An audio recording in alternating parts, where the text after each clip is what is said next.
जय हिंद। आप सभी का स्वागत है दिशा ऑनलाइन क्लासेस पर। ये हमारा अध्याय नंबर 7 है जी।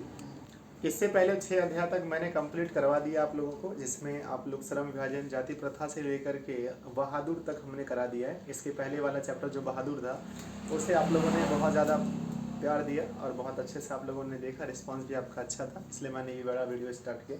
देखो, ये जो हमारा परंपरा का मूल्यांकन है, इसमें वैसा कोई कहानी नहीं है, वैसा कोई सार नहीं है जिसमें आपको हंसी आए। इसे बस नॉलेजेबल ये चीज़ है। तो इसके जो अधिकांश ऑब्जेक्टिव क्वेश्चंस बनेंगे वो इसके कहानी के अंदर से नहीं बनेंगे, या फिर ये एक निबंध है। सबसे पहली बात ये है कि एक निबंध है, तो क्वेश्चंस निबंध के अंदर से ज़्यादा नहीं बनेंगे, ज़्यादा क्वेश्चंस आपको लेखक परिचय से ही बनेंगे। इसलिए ज़्यादा से ज़्यादा आप लोग ध्यान लेखक परिचय पर दीजिएगा, ठीक है ना, क्योंकि इसमें कोई किस्सा नहीं है, इसमें बस कुछ फैक्ट हैं जो मैं आपको बताऊंगा। ठीक है, तो आइए स्टार्ट करते हैं। तो सबसे पहली बात है कि लेखक परिचय। इसके लेखक हैं डॉक्टर रामविलास शर्मा। कैसे याद करोगे, ध्यान दीजिए। परंपरा जो होता है ना, कुछ चीज़ें होती है जो कि परंपरा से चली आती है, बहुत दिनों से चली आती है। उसे देखो, जो चीज़ें बहुत सालों से चली आती है हम उसे परंपरा कहते हैं। जैसे विवाह में कुछ चीज़ें होती है, आप लोग को पता है, बोलते हैं ना, ये परंपरा से चला आ रहा है। बच्चे टीचर का अभिवादन करते हैं, उनका सम्मान करते हैं, आज से नहीं, वो परंपरा से चलते आ रहा है। तो परंपरा है ना, परंपरा हमें किससे सीखनी चाहिए? तो राम से सीखनी चाहिए। राम भगवान से हमें परंपरा सीखनी चाहिए, पुरुषोत्तम राम से। तो इसके लेखक हो जाएंगे रामविलास शर्मा। ठीक, अच्छा लगा ना आपको। दूसरा क्या है, इसका जन्म जो है ना उत्तर प्रदेश में हुआ था, उच्च गांव में, है ना, उच्च गांव के सानी में इसका जन्म हुआ था। अब आप बोलोगे सर कब जन्म हुआ था? तो 10 अक्टूबर 1912 को इसका जन्म हुआ था। देखो, यही सब क्वेश्चन आपका ऑब्जेक्टिव बनेगा, क्योंकि इसकी जो निबंध है वो ज़्यादा इंटरेस्टिंग नहीं है। मैं आपको एक बार अच्छे से कहता हूँ। दूसरा फिर ध्यान से देखिए, 1932 में लखनऊ विश्वविद्यालय से, है ना, इन्होंने बीएड किया था, सॉरी, है ना, बीएड या फिर एमए ऐसे कुछ किया था, रुक जाओ, सॉरी, इन्होंने बीए किया था, ठीक है ना, 1932 में इन्होंने बीए किया था। दूसरा ये आता है कि 1938 से लेकर के 43 तक लखनऊ विश्वविद्यालय में ये अध्यापक रहे थे अंग्रेजी विषय के। ठीक है, तो एग्जाम में पूछा जाता है कि डॉक्टर रामविलास शर्मा जो है ना वो किस विश्वविद्यालय में अध्यापक रहे थे? तो आंसर हो जाता है लखनऊ विश्वविद्यालय में। यानी आप सोच सकते हैं कि जहां से उन्होंने 1932 ईस्वी में बीए किया था, वहीं पर ये फिर क्या बन गए? अध्यापक बन के, यानी टीचर बन के पढ़ाए अंग्रेजी विषय को। ठीक है ना। 1974 ईस्वी में ये सेनावृत्त हो गए, यानी इन्होंने सेवावृत्त हो गए, सॉरी, सेवावृत्त हो गए, यानी इन्होंने पढ़ाना छोड़ दिया। यानी इसे ये हम कैसे करते हैं कि ये विश्वविद्यालय से रिटायर हो गए। दूसरा देखो, 1949 से 1953 तक रामविलास शर्मा प्रगतिशील लेखक संघ के महामंत्री बने रहे थे। महामंत्री बने रहे थे, ठीक है ना। कब से लेकर कब तक? तो 49 से लेकर 53 तक। याद देखिएगा, हमारा है ना ऑब्जेक्टिव में क्वेश्चन आ सकता है। दूसरा, इसकी जो प्रमुख रचना है, सबसे पहले इसका निधन जो, यहाँ ध्यान दीजिए, इसका निधन 30 मई 2000 ईस्वी को हुआ था। इसका निधन कब हुआ था बोलिए? 30 मई 2000 ईस्वी को। इसकी जो प्रमुख रचनाएं हैं, पहला है निराला की साहित्य साधना। निराला की साहित्य साधना रामविलास शर्मा की प्रमुख रचना है, और इस रचना के लिए इसे साहित्य अकादमी पुरस्कार भी मिला है। तो एग्जाम में पूछा जाएगा कि डॉक्टर रामविलास शर्मा को किस रचना के लिए साहित्य अकादमी पुरस्कार मिला है? तो आंसर लिखना निराला की साहित्य साधना। ठीक है ना। आगे आता है हमारा आचार्य रामचंद्र शुक्ल और हिंदी आलोचक, ये भी इसी की रचना है। दूसरा है भारतेंदु हरिश्चंद्र एग्जाम में आ चुका है।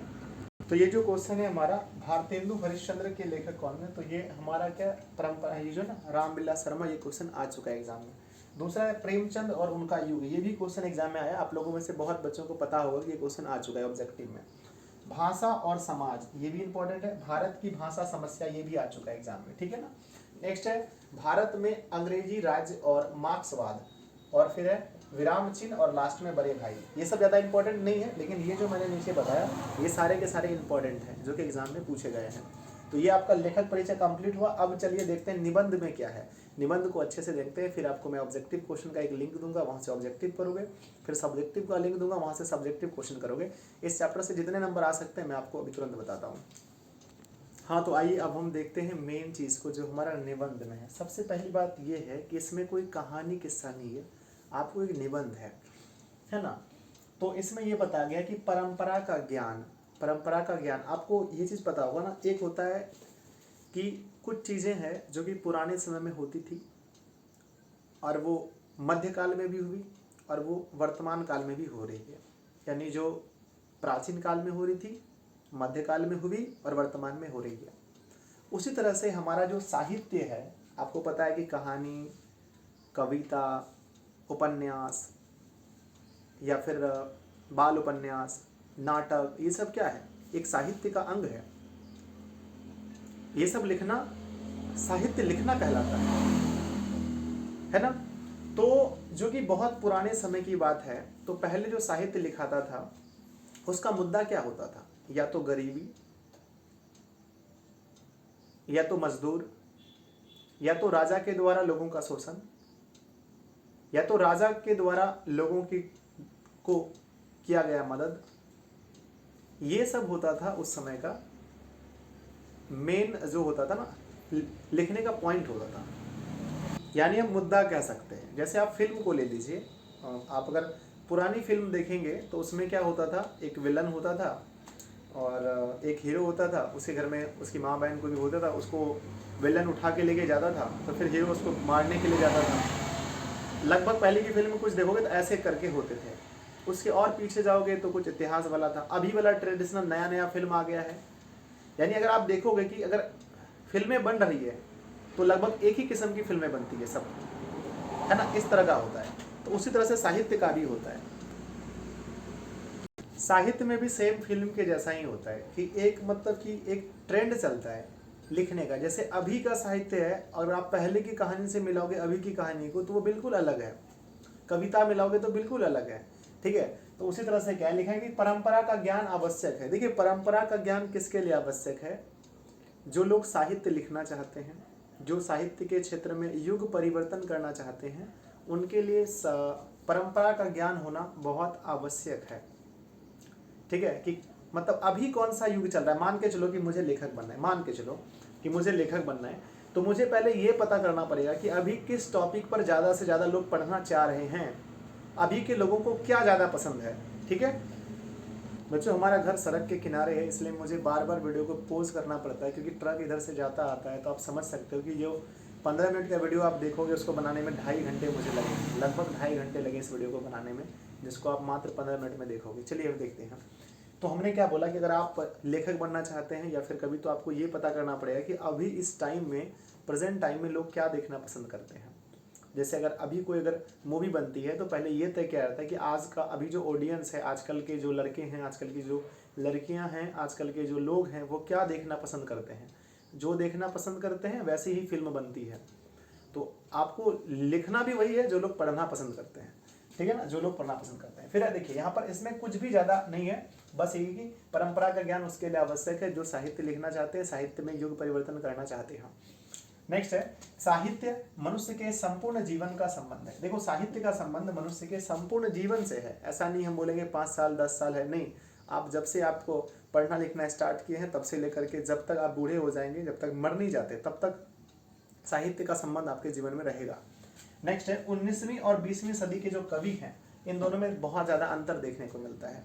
जो लोग, ऐसा सुनो कि जो लोग 1950 में लिखते थे, सुनो 1950 में जो कवि लिखते थे कहानी, और जो कवि अभी लिख रहे हैं 2020 में, इन दोनों कवि की सोच में, इन दोनों के कवि की जो रचना में जमीन आसमान का फर्क हो जाएगा, बहुत ज़्यादा फर्क हो जाएगा, ठीक है ना। चलो, मैं बहुत परेशान हो रहा हूँ, बहुत देर से वीडियो रोक रहा हूँ, चालू कर रहा हूँ, रोक रहा हूँ, चालू कर रहा हूँ। चलो, कोई दिक्कत नहीं, ठीक है ना। तो क्या बोला मैंने कि ये जो साल का अंतर हो जाता है ना, इसके कारण क्या होता है कि अब चलो आने दो बारी, कोई दिक्कत नहीं। ये जो साल का जो अंतर होता है ना, इसके कारण से उसकी सोच में, उसके लिखने की शैली में भी अंतर आ जाता है, ठीक है।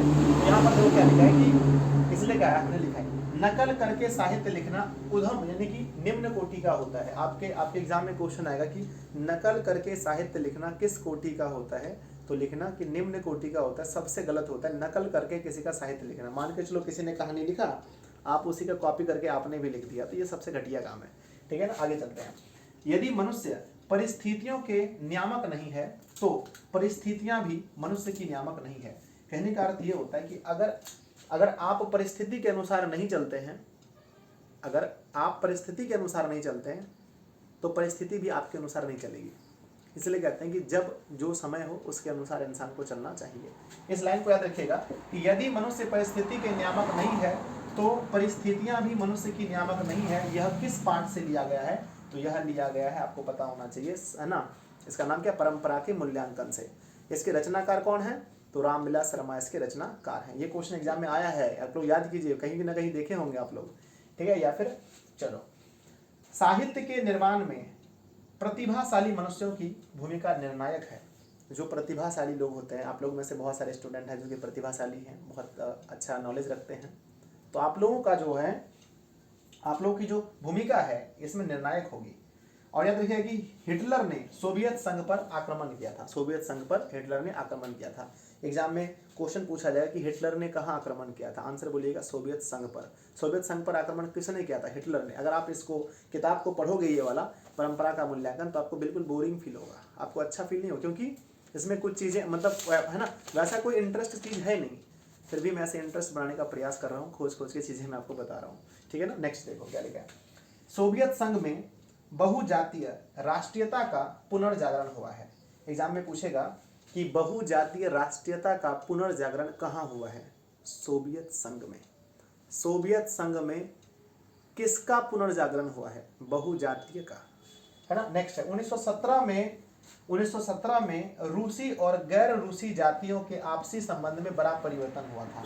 एग्जाम में पूछा जाएगा कि रूसी और गैर रूसी जातियों के आपसी संबंध में बड़ा परिवर्तन कब हुआ था? तो आंसर लिखेंगे 1917। आप लोग 1917 की रूसी क्रांति के बारे में सुने भी होंगे, ठीक है ना।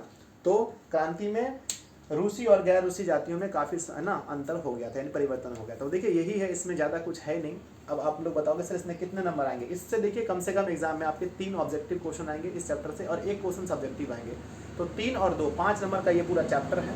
कितने नंबर का है बोलो? 5 नंबर का चैप्टर है। अब जब 5 नंबर का ये चैप्टर है तो हम इसके लिए 3 वीडियो लेकर के आए।